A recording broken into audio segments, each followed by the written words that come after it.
প্রিয় BA fourth সেমিস্টারের ছাত্রছাত্রীরা, আজকে আমি যে বিষয় নিয়ে আলোচনা করব সেটি তোমরা থাম্বনেল দেখেই বুঝতে পেরেছো। হ্যাঁ, তোমাদের এডুকেশনের যে অনার্স পেপার রয়েছে DSCC 7 টেকনোলজি ইন এডুকেশান, এই সাবজেক্ট থেকে আমি আজকে তোমাদের একটি মক টেস্ট পেপার নিয়ে আলোচনা করব। এই মক টেস্ট পেপারটি খুব ভালো করে তোমরা প্র্যাকটিস করে যাও, দেখবে অনেকটাই তোমরা উপকৃত হবে এবং এই সাবজেক্ট লাস্ট মিনিটের সাজেশনও তোমরা পাবে। তো চলো কথা না বাড়িয়ে চলে আসবো মূল আলোচনায়, এবং তোমাদের এডুকেশনের প্রত্যেকটা পেপারেরই তোমরা কিন্তু স্টাডি মেটেরিয়াল সংগ্রহ করতে পারবে। তো দেখো, আমাদের 75 নম্বরের পরীক্ষা হবে, তার মধ্যে থেকে 10 নম্বরের 3টে প্রশ্ন আমাদের করতে হবে প্রথম একের দাগে। তো একের দাগের যে কোনো 3টি প্রশ্নের উত্তর দাও। এখানে দেখো প্রথম যে প্রশ্নটি রয়েছে, সিস্টেম দৃষ্টিভঙ্গির ধারণাটি ব্যাখ্যা করো।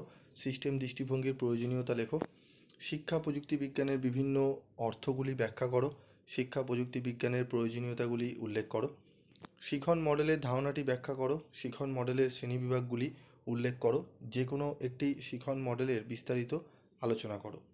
তারপর রয়েছে দেখো, প্রকল্প ভিত্তিক শিখনের ধাপগুলি বর্ণনা করো। এই পদ্ধতির সুবিধা ও অসুবিধাগুলি লেখো। তারপর রয়েছে দেখো, যে কোনো 5টি প্রশ্নের উত্তর দাও। 5 নম্বরে 5টি প্রশ্ন করতে হবে। প্রথম রয়েছে দেখো, শিক্ষা প্রযুক্তির প্রয়োজনীয়তা উল্লেখ করো। প্রোগ্রাম শিখনের বৈশিষ্ট্যগুলি আলোচনা করো।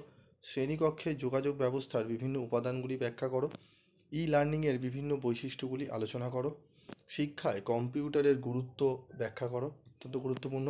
দলগত নির্দেশনামূলক কৌশলের প্রকারভেদগুলি সম্পর্কে সংক্ষেপে লেখো। সহযোগিতামূলক শিখনের বৈশিষ্ট্যগুলি উল্লেখ করো। এখানে দেখো টোটাল ক খ গ ঘ এই করে তোমাদের কিন্তু 6 অবধি প্রশ্ন রয়েছে। এই প্রশ্নগুলো খুব ভালো করে যদি অনুশীলন করে যাও, আশা করি তোমরা অনেকটাই উপকৃত হবে। আমি আবারও দেখাচ্ছি, 10 নম্বরের 4টি প্রশ্ন খুব ভালো করে দেখে নাও, এবং তোমাদের 5 নম্বরের কিন্তু এখানে প্রশ্ন রয়েছে 6 অবধি, ঠিক আছে। তারপরে আরও প্রশ্ন রয়েছে, দেখে নেবো আমরা। দেখো, বর্গের জয় রয়েছে। শিখন মডেলের প্রধান উপাদানগুলি লেখো। প্রকল্প ভিত্তিক শিখন সম্বন্ধে সংক্ষিপ্ত টিকা লেখো, অত্যন্ত গুরুত্বপূর্ণ।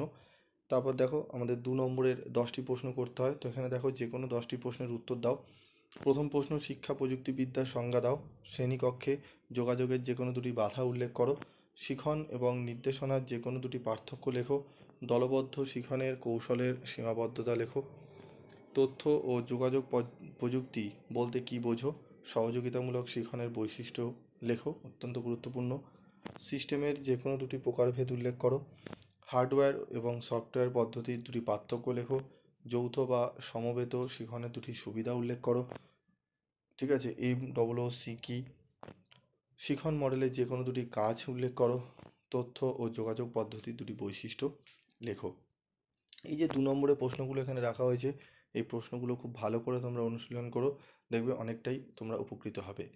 তো আজকের এই ভিডিওতে ছিল এইটুকুই। তোমরা এই প্রশ্নগুলো ভালো করে করো, এবং তোমাদের DSCC 5, DSCC 6 এবং DSCC 8-এরও তোমাদের কিন্তু মডেল প্র্যাকটিস সেট তোমরা বা মক টেস্ট পেপার পাবে। তো সেগুলো ভালো করে প্র্যাকটিস করো। আজকের মতো ভিডিওটি শেষ করছি, দেখা হচ্ছে পরবর্তী ভিডিওতে। সকলে ভালো থেকো, সুস্থ থেকো।